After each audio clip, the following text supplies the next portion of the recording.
1999 BMW e36 M3. So as you can see, this thing is a little beat up. The body is in solid condition. The top works, it just needs to be replaced. The car has 70,000 miles on it.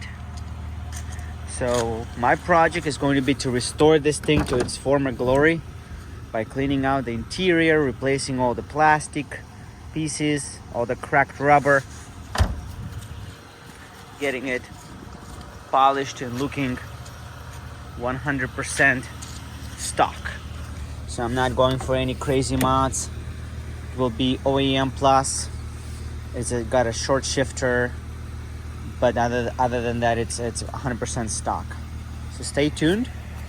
I will be sharing my work and the progress that is happening on the build of this 1999 BMW M3.